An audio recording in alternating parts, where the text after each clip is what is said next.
Экөөбүз чыгарабыз. Сен жетекчи болсоң, мен айыпчы болсом. Экөөбүз барып бир коос менен чыгарабызбы? Көрдүңбү айтып аткан? Ал мен сөзүм эместир. Өзүңүздөрдүн берген кагазыңыздарды өзүңүздөр колго аласыздарбы? Кайсы жерден колдон келсе, кайсы жерден колдонсуз ошону айтып бересизби? Неге? Эмне болду? Сиз мындай көчөдөгү жөнөкөй жаран эмессиз. Сиз бир мекеменин директорусуз, туурабы? Кайнет менен чыксыз. Кандай жок? Кошкор райондук мамлекеттик администрациясына келдик. Анан бул боюнча ошол кезде токтомду ким берсе, ким чыгарса, ким мыйзамсыз кылса ошол жооп бериш керек. Жеке менчигимде мен сатып алгам. Мен территориямда турабы? Мен менчигим. Мен сатам дедим. Эгер мен могул жерде сатпайм, бирок кирип жашап турайын десем, бересиңерби? Жок. Бербейсиңер да? Ооба. Алдагы жер силердин балансыңарда тургандан кийин эже кимге берет азыр? Мен берген жокмун да. Эгер соц объекти болуп аныктала турган болсо, ал жеке менчикке эметилбейт да.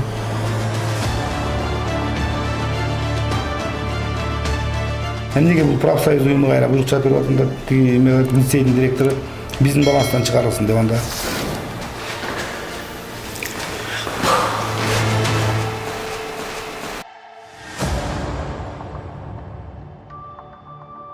Урматтуу жалпы Сокол Медиа YouTube каналынын көрүүчүлөрү, биз азыр Кошкон районундагы Кара Тоо айылында турабыз. Биз буга чейин ошо Кара Тоо айылындагы 1-2-3 дарегинде жайгашкан жер маселеси боюнча берүү чыгарганбыз. Андагы бизге кайрылган жарандын арыз муңун угуп, биз лицейдин директоруна келдик. Директор эмне дейт, ошону чогуу байкап көрөлү. Биз менен бирге болуңуздар.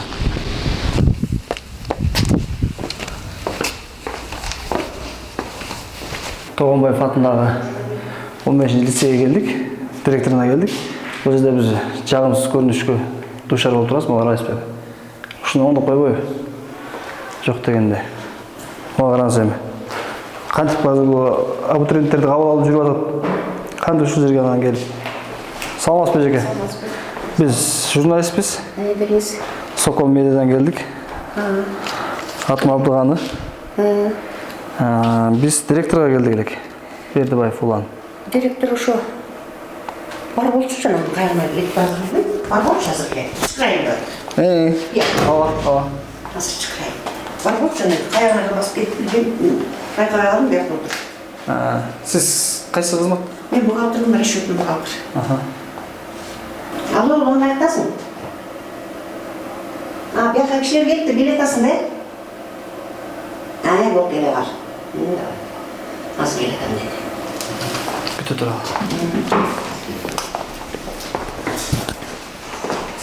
Бул качан болгон эле бул? Бул ушинтип атат, мына үстүнү мага ачып, ремонтко акча бөлбөйт бизге мына. Үстүнү жанагы. Ким бөлүш керек эле? Эми биз бюджеттик мекеме болгондо эми республиканский бюджеттен бөлүш керек. Аны жакта сан немелер бар. Окуу бөлүмү башчысы бар. Бул канча жылдан бери иштейсиз эжеке бу жакта? Менби? Мен 38 жылдан бери иштейм. 38 жылдан бери. Канча жылдан бери ремонт болду бул жер? Оңдоп түзөөдөн өтө элек. Ремонт көрүлөт го дейм бул жер, Ремонт болду элек, такыр үстүнөн жаана катат. Жагын жа быйыл аябай жаанчыл болду. Үстүнөн ошо жаана астын этажга чейин түшүп ушундай. Эжеке таанысызбы? Ооба. Булан мырза? Ооба. Бул лицейге канча жылдан бери мына оңдоп түзөө иштери болду элек?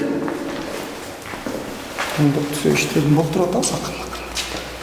Канча кай жерде оңдодуңуз? Сиз келгенден бери. Кайнет менен чыксыз. Кандай жок? Сиз жетекчисиз бу жакта? Директорсузбу? Кантип өзүңүздүн кабинетиңизди ачкычы?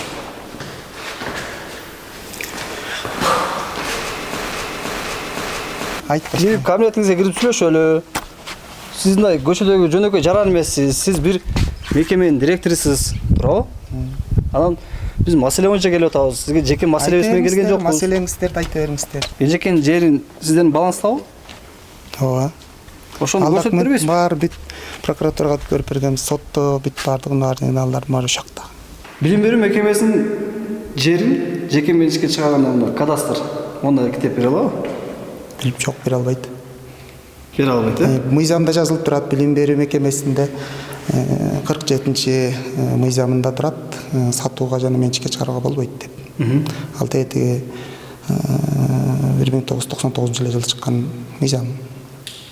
ушул кылганда прокуратурага жазган ушул да бүт баарын ушул кылган. Ой, башында сиз жаздыңызбы? Мен жаздым да, мыйзамдуу текшерип берди прокуратурага, сен жаздыңбы? Ага чейин ким жазып берди? Мен жаздымбы? 3 ай жаныбызды койгон жоксуз, 3 ай. Жер адисине сиз жазып алып келдиңизби? Анан жер адиси текшерип көргөндөн кийин биз ошондо Кайсы жер адисин айтып атасың? Бакыт байкени эшитип келдиңизби? Ал деген сен сотко берилгенде мен тет Ахмедованын немесин эметкенде жайында келдим, мен больницага жатып туруп келгенмин. Жок, ушунун баары жана темирди сатам дебесеңиз турат беле. Темир мен менчигимде сатканга укугум бар да, кызыл китеп турат. Темирден- Сен территорияңда эмеспи? Сен үйүңө кирген жокмун мен? Мен деле кирген жокмун. Мен үйүмө кирип канча жолу сүрөткө тарттым мен уулумду. Сиздин уулуңузду Мына сүрөткө тартып канча жолу кеттим, кошунабыз 3 жолу көрдүм деди. Мен прокуратурага ыйлап бардым, мына ошол кагаз прокуратурада бар болуш керек. Зинеже жазды, 3 жолу келдим деди. Берки Жакып айтты, ченеп эле жүрөт. Жанымды койгон жок, 3 ай жанымды койгон жок. Мына госактын алып келгенден кийин мага мынтип жазыптыр. Бул жерде мындай, ошол жерде темир суу тазалоочу септик бар. Ошол суу тазалоочу септиктин жанында кызыл кирпичтен салынган ошол суу тазалоочу септикти регулировать эткен имарат бар. Ошонун баардыгы тең бизде баланста турат. Сиз барып көрдүңүзбү азыр? Көрүп келме? Жана темир менен кызыл кирпичтен салынган ошол биздин баланста турат. Иштетейин деп атасыңарбы? Анан укпайсызбы аны чейин. Бөлөп айтпай. Анан 2 жыл мурун темир кымбаттап кетти го. Жана калың темирди көрдүңүз, көрдүңүзбү же көрбөдүңүзбү? Темир турганын көрдүм, калың бузуп койгонго каяктан билем. Негизи да ошол темирди сатабыз деп башташты булар. Жагында жана кумдардын баарын тазалап баштады. Мен айттым, бул темир менен бул имарат менин балансамда турат. Сатпаңыз же деп кайрылды. Анан болбой эле бул меники, мен сатам. Темир менен имарат эле. Ооба. Жер эмес. Ошол темир менен имарат жерибизде турат да. Канча сот? 17 сотой. Анан мен бул эжеге бир нече жолу кайрылдым. Ой эже, бул темир менин балансымда турат. Бул списание болгон эмес. Бул списание болгон эмес экен убактысында депчи. Анан ошол темирди сатам дегенден чыр ошондон башталды. Сатам дедиңизби? Эмес, анткени ал жеке менчигимде, мен сатып алгам. Мен территориямда турабы? Мен менчигим, мен сатам дедим. Ошол темирди мына мен кызыл китебим бар, техпаспортум бар. Мен деген далилдеген мына бүт баланстан чыксын деген бар, баланстан чыксын деген турат. Булар өзүнүн балансасына кирип алган үчүн ошондой болот. Же болбосо могу 4 директордун бирөө келет эле да, 14 жыл бою эч ким келген жок. Ушул эле кылды. Балансасына кириди. Ошо темирди сатам дебесеңиз тура бермекти ошондочу. Сен темирди баланста турат. Сен темирден баштадыңбы? Мен ошону сатпай эле коюңуз деп айттым го. Сатпай эле койгон менчигим ал, менчигим да турабы? Менчигим да бүт тура да. Бул прокуратура менен тааныш. Прокуратура результат үчүн иштейт экен. Бул прокуратура мынтип атат, мамлекетке мен могу мамлекеттин жерин алып бердим деп. Ал мен менчигим да. Булардын укугу жок да мен менчигимге киргенге. Азыр Гүлмира эже, Гүлмира эже, азыр кое туруңуз. Мыйзам чегинде документация менен көрүп сүйлөйлү. Берсеңиз. Баягы биз туру сүйлөгөндөн алыс болобу? 28 март 2006 жыл. Токтом кабыл алат дейт. Каратоо айылынын тургуну Айыпов Ажикеге Каратоо айылынын чыгыш тарабындагы суу тазалоочу жайдын орду жана кургап турган жерге ген планга ылайык 17 га жер эмне дейт? Бөлүнүп мыйзамдаштырылып берилсин дейт. Экинчи дейт. Жеке турак жай курулуш үчүн болгон жерде мындай да. Могул лицейдин бир дагы бирөөсүн биз мындан жогору турган инстанциянын уруксаты жок, списать эте албайт да. Мына бул Ажике агайга бул жерден ошо кол көтөрүшүп мейли берилсин болот дагы. Анан бул Ажике агай ким эженин атасына айтат. Бир мененди лайыкта дагы муну министерстводон, агентстводон барып списать этип келели. Мына мен беттештиргенде Жумабек байкенин оюнда ошентип коюп берди да. Ой Жуке баягы барып списать этип келели деген ушул эмес беле. Мына 15 жылдан кийин чырдашып атат балдар деп. Бул биздин агентстводон списание болгон эмес. Бул жерде мындай да, любой процесс бизден профсоюз алыш болот, баары кол көтөрүшөт, макул ушул кишиге берели дегенден кийин ошонун баарын алып алып, бизден жогору турган инстанцияга мына ушул баланстан списать этип бер деп барат. Эгер ошол жактан списать этилсин деп неме чыккандан кийин анан бияктан списать этилет.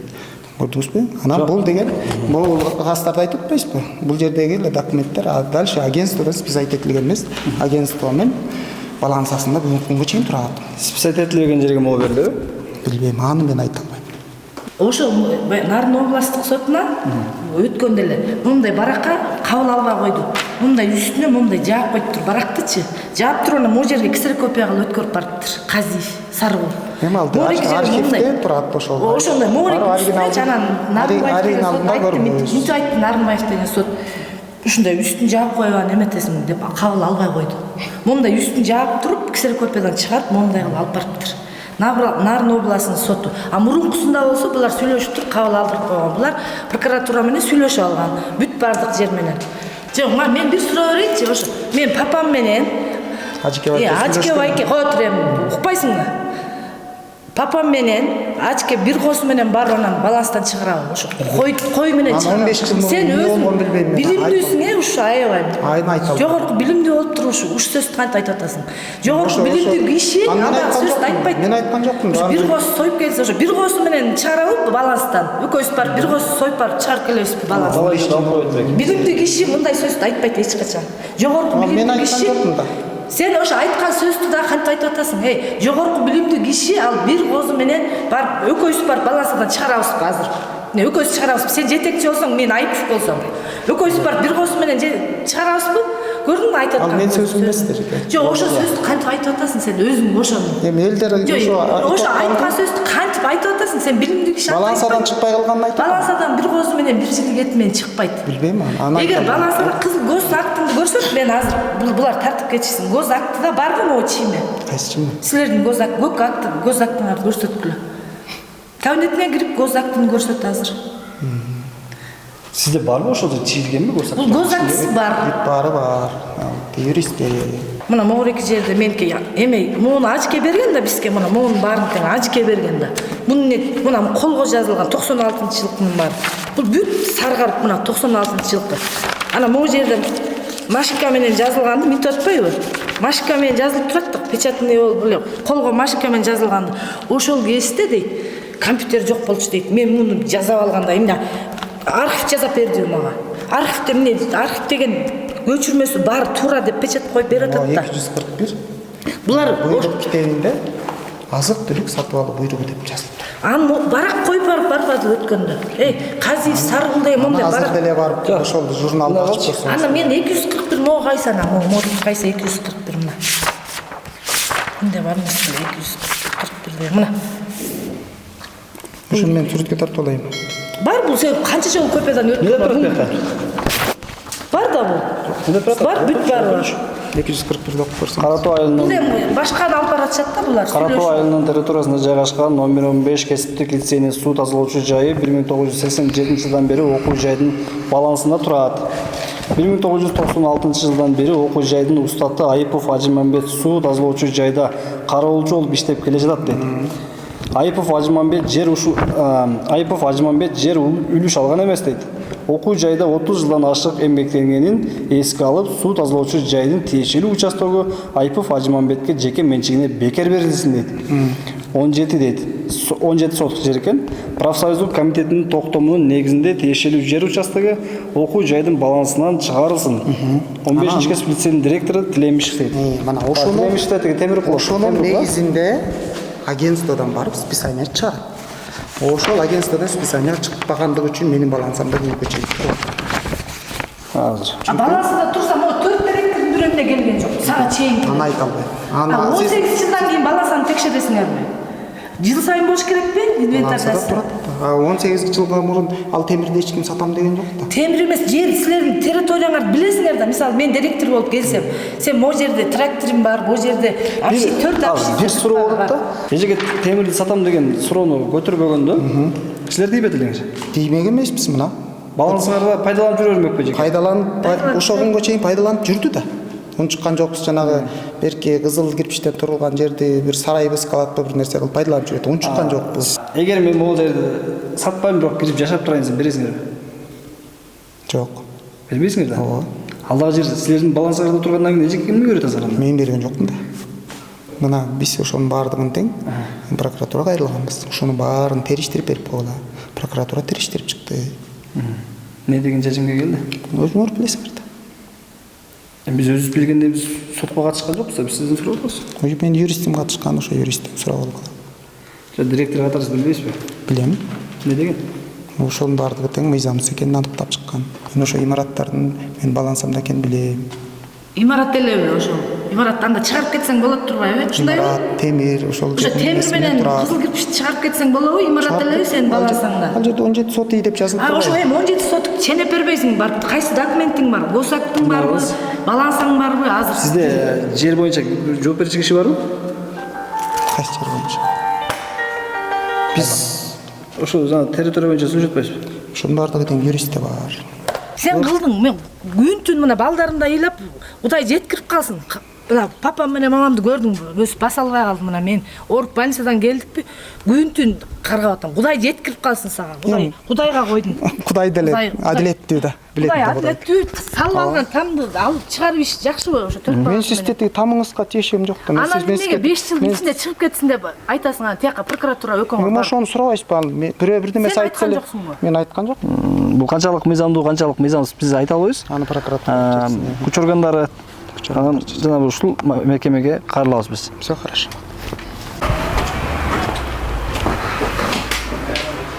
Архиварус дейтби? Кыргыз Республикасы Министрлер Кабинетине карашуу жер ресурстары боюнча мамлекеттик агенттиктин Кочкор филиалынын бөлүм башчысымын. Так, анан эмне маселе болот? Атыңызды алып айтып коесузбу? Эсекеев Рахатбек Ниязбекович. Рахатбек мырза. Кызыл китепти кандай учурда бересиздер? Ошол тактага келдик да. Кызыл китепти жер берүүчү орган укук аныктоочу документин аныктап берген маалда ошол биз каттоочу органбыз, ошол каттап беребиз. Каттап атканда ал жер кимдин жери, мамлекеттин жериби, жеке менчик жериби деп аныктайсыздарбы? Аныктайбыз. Мисалы бир окуу жайдын жериби балансында турган.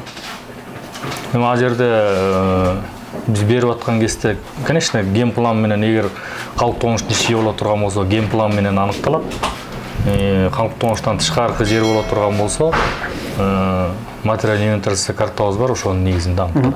Айтайын дегеним, мына эжекенин кызыл китеби. Бул мамлекеттик мекемеден берилген мыйзамдуу китеп эсептелет, Биз өзүбүз бергенден кийин өзүбүз мыйзамдуу эсептейбиз. Анан бул жерде Береке 3 деген могу эмеде кайсы эле Каратоо айылында Береке 3 деген эмеде даректе жер бар да. Ошол жердин кызыл китеби бул. Onu сиздер берип турсуздар. Анан ал жерде 15-чи кесиптик лицей биздин балансыбызда турган жер деп атат да. Ошондо сиздер лицейдин жерине кызыл китеп жасап берип койгон болосуздарбы? Жок, бул мындай болуп тур да. Бул башында 15-чи кесиптик лицейдин профсоюз уюмунун жалпы чогулушунун токтому болуп тур. Ошол токтомдо Айыпов Ажымамбет болуш керек эле. Ошо Айыпов Ажымамбет дегенге ошо көп жылдык эмгеги үчүн лицейдин суу токтоочу жайын кургап калгандыгына байланыштуу ошого берилсин деп беришиптир. Так, андан кийин ошол эле мезгилде 15-чи кесиптик лицей буйрук чыгарып бериптир. Ошол Айыпов Ажымамбетке жеке менчигине берилсин депчи. Анан ошолордун негиздеп келип туруп Семизбел айыл өкмөтү 15 сотук беле? 17 сот. 17 сотук жерге жеке турак жай куруу үчүн деп Семизбел айыл өкмөтү токтом берген да. Заседаниянын токтомун беришкен. Анан ошонун негизинде келип, анан кийин бизден каттоодон өттү. Демек, ал жер лицейдин балансасында эмес. Болгон үчүн сиздер могу китеп берип атасыздар. Лицейдин балансасын мен даанасын өзлөрүнүн балансын өзлөрү билбесе мен билбейт экенмин, бирок бизде ошол жерде ген пландын ичиндеги жер деп ошол убагында ошол барып беришкен экен. Архитектуранын кагаздары болгон. Негизи ошол ген планды биз ошол жеке турак жайды берип атканда өкмөттүн 177-чи токтому бар. Ошол токтомдун негизинде архитектуранын иш кагаздарын карап анан кийин каттоодун. Демек бул мыйзамдуу берилген. Убагында мыйзамдуу берилген биздик. билим берүү мекемесинин балансында турган жерге кызыл китеп чачылып алат? Эгер сот объекти болуп аныктала турган болсо, ал жеке менчикке эметилбейт да. Ал аныкталганда сот бар. Ал азыр Сот объекти. азыркы бүгүнкү күндө азыр эми соттук иштери жүрүп атат бул жерде. Сот биринчи, экинчи инстанция уже сот объекти деген чечимге келип, Семиз бир айыл өкмөтүнүн укук аныктоочу документи болгон Семиз бир айыл өкмөтүнүн чечимин уже жокко чыгарып салды. Анан бул жерде баягы Токтом жокко чыкканда бул кызыл китеп кандай болот? токтом күчүнө токтом жокко чыккандан кийин кайсы укук аныктоочу документтин негизинде жазылса, бул өзүнөн өзү жокко чыгат. Токтом жокко чыккан токтом күчүнө киргенден кийин уже биздин филиалдын буйругунун негизинде эле уже өзү жокко чыгат да. Соттун чечими менен жокко чыкса, ошол биз кайра өзүбүздүн буйрук менен жокко чыгарабыз. Демек сиздер соттун чечими менен алып коет экенсиздер, берип да коет экенсиздер да? Өзүңүздөрдүн берген кагазыңыздарды өзүңүздөр коргой аласыздарбы? Биз эми сотто биздин юристтер барып катышып атышты, ошол өзүбүздүн немеге жараша коргодук, бирок бул башкы берилүү тартиби туура эмес берилип калган деген жүйө менен бузуп коюшту да. Кызыл китеп эмес, кызыл китеп тайынган чечими. Могу кызыл китеп берилген укук аныктоочу документ болуп эсептелген Семиз бир айыл өкмөтүнүн токтомун жокко чыгарып койду да. Ошол айыл өкмөттүн балансасында турган гана жерди бөлүп бергенге укугуңар бар да, туурабы? Айыл өкмөттүн территориясы, айыл өкмөттүн карамагына өткөндөн кийин ген планга киреби? Жок, ген план иштелип чыккандан кийин уже ал ошол айыл өкмөттүн карамагындагы жерлерге ген план иштелип чыгат. Айыл өкмөттүн карамагындагыларга гана көз атты бересиңер. Бул силердин жерди, айыл өкмөттүн жери да бул. Ошо айыл өкмөттүн ошол биздин аныктаган документ берип атат мондай. Айыл өкмөт биздин жер деп токтом берип атат. Биз ошону каттап берип атабыз. Айыл өкмөткө Тилемишев деген 2005-жылы балансадан чыгарылсын деген, балансадан чыксын деген берип атат. Балансадан чыгарган үчүн анан кийин айыл өкмөт Абдыкадырова Айгүл токтом чыгарып атат. Ажекенин арызы турат, бүт архивде бүт бар турат. Мен бүт барын алып сунушу турат. Балансадан чыксын, жеке менчикке берилсин. Абдыкадырова Айгүл ошонун негизинде ошол биздин балансага өттү, айыл өкмөттүн территориясында турат да. Ал Ушишан территориясында эмес да. Туурабы менин жерим? Мен салып алган үйүм Ушишан территориясы эмес да. Мына урматтуу көрүүчүлөр, биз бул маселе боюнча Кошкор райондук мамлекеттик администрациясына келдик. Баштан айтып өтсөк, бул Кошкор районуна караштуу Каратоо айылындагы Береке 3 дарегинде жайгашкан жер маселеси боюнча ошол эле учурда ал жердин кимдин карамагында, кимдин балансасында турат, ошону тактоо үчүн биз акимге келдик. Акимдин жогун угуп көрөлү. Так, менин атым Эркинбек. Кочкор районунун биринчи зам акимимин. Акимдин орун басары. Биринчи орун басарымын. Бул боюнча бизде прокуратурадан каттар келип түшкөн, тиешелүү. Каттарын карап көргөнбүз. А жерде ошол сиздерге тиешелүү болгон жер участогу ошо 017 К деп номерде жүргөн. Бул ушул кайра лицейге кайтарылды деп. Ошол мен болгон маалыматым ушул. Бул боюнча эмне менен чырдашкансыңар, бирок эмне себептен мындай арыздан болгону жөнүндө маалыматым толук жок. Буга чейин ушул жер кимдин балансында болгон? Буга чейинки эң алгачкы балансында ушул Тойгонбаев 15 кесиптик лицейдин балансында болгон. Буга чейинкиси. Буга чейинкиси? Буга чейинкиси болгон ошол. Анан тигин балансында болсоң кантип кайра тигин балансына өткөрүп атат? Бул жерде каттар бар, ошо каттардын жоопторун чыгарып алып койсуздарбы? Биротоло. Сиздерге берген жокпу кат ал жөнүндө? Эмне кат? Жооп берген жокпу дейм да. Жок. Мына жерде эмне турат? Кочкор райондук прокуратурасы тарабынан Кыргыз Республикасынын жер кодексинин талаптарынын аткарылышын текшерүү жүргүзүлүп, анын жыйынтыгы менен төмөндөгүлөр аныкталган. Тойгонбаев атындагы номер 15 кесиптик лицейинин суу тазалоочу жай жайгашкан 017 Га жер аянты аталган кесиптик лицейдин 2005 жылдын 26 сентябрындагы 241 сандуу буйругу менен Айыпов Ажымбетке жеке менчикке бекер берилген дейт. Бул буйруктун негизинде Семизбел айыл өкмөтүнүн 2006 жылдын 28 мартындагы номер 43 токтому кабыл алынып, Кара Тоо айылынын тургуну Айыпов Ажыкеге Кара Тоо айылынын чыгыш тарабындагы суу тазалоочу жайдын уурду жана кургап турган жери ген планга ылайык 017 га жер бөлүнүп берилген. Аталган токтом Кочкор районунда жерге жайгаштыруу жана кыймылсыз мүлккө укуктарды каттоо, жерге жайгаштыруу жана башкармалыгынын 2012 жылдын 7 май күнү 780 номери менен катуудан өтүп, номер 394704 сандуу жер участогуна болгон жеке менчик укугу жөнүндөгү мамлекеттик акты берилип, атайын коддор ыйгарылган. Бул жер тилкенин суу тазалоочу жайы жана эски имараты менен Айыпов Ажымамбет Ашырова Күлмира Жумабековнага 2017 жылдын 06 июлундагы сатып алуу келишимдеринин негизинде саткан. Кыргыз Республикасынын президентинин 95 жылдын 16 февралындагы номер 37 социалдык инфоабалды объекттерин мындан ары пайдалануунун шарттарын камсыз кылуу боюнча кечиктирилгис чаралар жөнүндө жарлыгына ылайык ден соолукту чыңдоочу дарылануучу мекемелердин жана социалдык башка объектилердин ишмердүүлүгүн кайра түзүү менен алардын массалык түрдө жабууга санды сатууга тыюу салынган деп турат. Ошондой эле Кыргыз Республикасынын өкмөтүнүн 95 жылдын 9 октябрындагы номер 421 сандуу токтом менен бекитилген Кыргыз Республикасынын социалдык объектилерин пайдалануу программаларынын берүү мекемелеринин менчиктештирүүгө жатпаган объектилердин катарына киргизилген деп турат. Мына ушулардын негизинде алынган экен. Бул боюнча эмне маселе болот эми азыр бизде?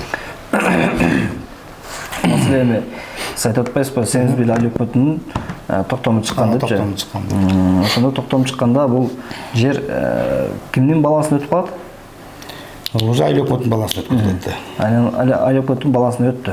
Ошонун негизинде могу кызыл китеп берилди. Ооба. Мыйзамдуу түрдө. Эми бир эле суроо да, макул биз баягы соттун чечимине комментарий бере албайбыз, албетте. Анан ушул тактоочу суроодо эжекенин да ушул тактоочу суроо эжекенин да суроосу болуп атат. Бул эжеке өзү ошо буга чейин жердин эсиз болуп атат. Азыркы директорго чейин мисалы бир да директор басып барган эмес да. Үй салыткын айтыш керек эле жок дегенде. Туура. Бул жер лицейдин жери. Бияка салба, эртең мыйзамсыз болуп калат. Бекер убара болуп каласың деп бирөө айтыш керек да. Анан ошол баягы сиздердин ошо айыл өкмөт Семизбел токтом чыгаргандан кийин ошо токтомдун негизинде алып аткандан кийин сиздер дагы сотко барып ушул кандайдыр бир өзүңүздөрдүн жүйөңүздөрдү айыл өкмөт барып келтирдиби? Биз мондай болду токтом негизинде деп. Бул айыл өкмөттүн баягы жердин ээси айыл өкмөт болгондон кийин буга айыл өкмөт катышыш керек. Биз бул жөнүндө кабар маалыматты мына 5-6 күн мурун ушу социал сеттерден көрдүк. Ушундай өзүбүзгө баланча миллиондук мамлекеттик мүлк кайра кайтарылды деп көрдүк да. Анан бул боюнча ошол кезде токтомду ким берсе, ким чыгарса, ким мыйзамсыз кылса ошол жооп бериш керек.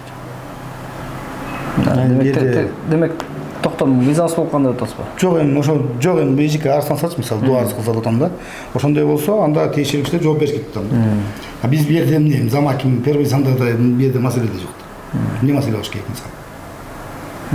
Жок, ошону биз эмесин биле алып атабыз, кимдин балансасында турат карамагында, ошону тактап келе алып атабыз. Лицейдин. Лицейдин карамагында. Лицейдин карамагында. Бул эч кандай айыл өкмөткө да алынган жок, ошо лицейдин балансына коюлду. Жок, мурун ким балансасында? Айыл мурун лицей деп турбай берди. Бул лицейдин болсо анан тиги кызыл китеп эмне муну берип атат? Баланстан чыгарылсын деген документтер. Бул эми лицейдин балансындагы жерди мен деле түшүнгөн жокмун азыр мону. Айыл өкмөт канунун негизинде тиги токтом берген. Себеби бул лицейдин жерине муну алыш үчүн через фуги кетиш керек да. Эч кандай айыл өкмөт өз түзүп чыгара албаш керек. Кайсы мыйзамга таянышкан, эмне кылышкан? Профсоюз өздөрү чыгарып берген. Документтер бар да. Баланстан чыгарылсын, жеке менчикке берилсин деген.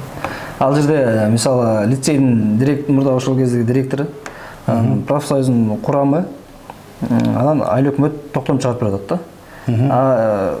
Тиги мурдагы директор айтып атат, ошол өтсүн Ажыкеге депчи. Анан могу кызыл китеп Биз эми кирдик азыр. Мамлекет катабызмакчы. Госресурс Кирсек. Ошонун негизинде ошолорго таянып чыгардык деп атат да.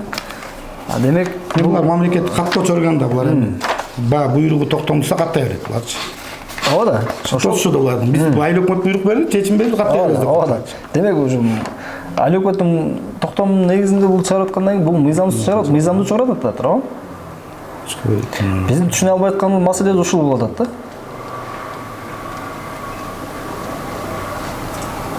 Ошо 18 жылдан кийин анан балансада турган эме кылыштыбы, 18 жылга тургандан кийин ага чейин жыл сайын инвентаризация болот да. Эжекеси мен бул маселе боюнча билбейт экен, маалыматымда толук жок. Болгон айтып атам го мен. Кайтарылды, мамлекетке деп гана мен уктум болгонун. Кайтарылды деп. Атак мен муну сиздердин үстүнөн арыз жазып, менин жерим бар ошо жерде лицейде, жосо кайтарып бер деп кайрылган да эмес. Мен өзүм келгениме 3 ай болду. Ал боюнча ошо тиешелүү сурашат. Айыл өкмөттөн сурайсың, ошо кезде сенин айыл өкмөт ким эле, ким чыгарды чечимди? Абдыкадыров. Эми ал бүт бар тең, бүт архивден алган, бүт документтер бар. Арызы бар, Чечими бар. Бар. Бул техпаспортун сурайт. Сиз бизенге уже үй кургансыз да, э? Ооба, мына айыл өкмөт эмес. Бул копиясы, менде бүт копиясы бар. Абдыкадырова дейт, э? Архивде болсо бүт оригиналдары бар экен. Бүт бар, закондуу да меники, мыйзамдуу. Мына лицейдин директору Бүт деп мыйзам. атат да.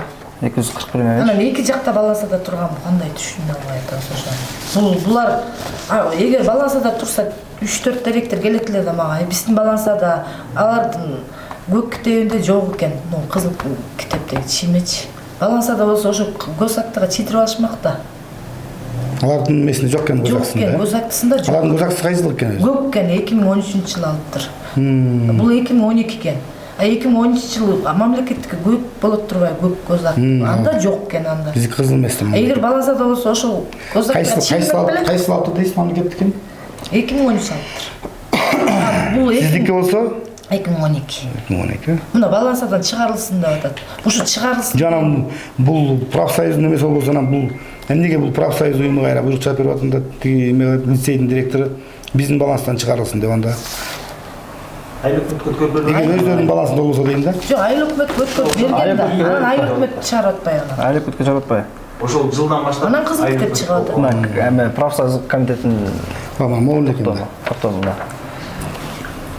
Профсоюз. Ал токтомдон кийин мамлекеттик акт алынган да. Эми бүгүнкү күндө эмне болуп атат да? Туура түшүнүңүздөр. Урматтуу журналисттер, урматтуу эжеке, бул жерде маселе бүгүнкү күндө азыр ошол учурунда мыйзамсыз менчиктешкен баардык нерсенин баары өз ордуна кайтарылып келип атканын көрүп атабыз. Ошол маселенин негизинде ошол. Эми ал мисалы силер Кочкор районунда табийте көп автовокзал, автобаза алар деген уже здания да алар дегенчи. А меники салып алган үйүм да. Өзүнүн үстүнө. Өзүм салып алган үй. Ошо туурабы мыйзам чегинде? Же мына эми сиз өзүңүз сотко бербейсизби? Сотко берип, менин кеткен күнгө чейинки материалдык чыгымдарым жана башка эмне болот? Ошо соттор карабайт экен. Аны вообще карабашпайт экен. Ошо мындай адамдык сапат, адам катары кандай деп ойлойсуз? Ошол туурабы мыйзам чегинде эмес? Адам катары мен салып алган үйүм Конечно, туура эмес да. Туура эмес да. Туура эмес, конечно. Эгер сизге убагында эмнеге анан чечим беришет, эмнеге убара кылып аженге үй салдырышат, үй салынгандан кийин ажен эмнеге буз дейт кайра алат, аны ошо айтпайм, мен сизге айтпайм. Ошо сизге убагында тиешелүү чечимдер чыгарып бергенин баары жооп бериш керек. Ошо убагында мыйзамды үйдү салып алган үйдөн чыгарганга укугу барбы ошо? Кандай кылып? Бирди уландынчы. Укугу барбы? Мен ошо салып алып жашап 14 жылдан бери жашаган үйдөн чыгарганга укугу барбы? Чыгардыбыз бүгүн күндө. Мына өткөндө келип айтты, же Мира айтты, чакырып тиги ким эле прокуратура менен улан айтып кетти, сизге жер берсин деп атат, үйдөн чыгып кетсин деп атат деп. Эми конечно салып алган үйүңүздү сала албайт, эми алар жер биздики деп атат да. Үйдөн чыгып кетти деп, үйдү бузуп кетти деп айтышы мүмкүн да. Чыгып кеткиле дейт, чыгып туруп, анан кийин мен мисалы ал эмен территориясында эмес да, учишанычы. Салып алганбыз, айыл өкмөттүн жери, булар иштетебиз деп 77-жылы эме болуптур. Буга чейин каратоонун директоруна кирдиңизби бүгүн ошо кирдиңизби? Кимге? уланга кирдиңиздер? Кирдик, кирсек ал кабинетине да киргизген жок.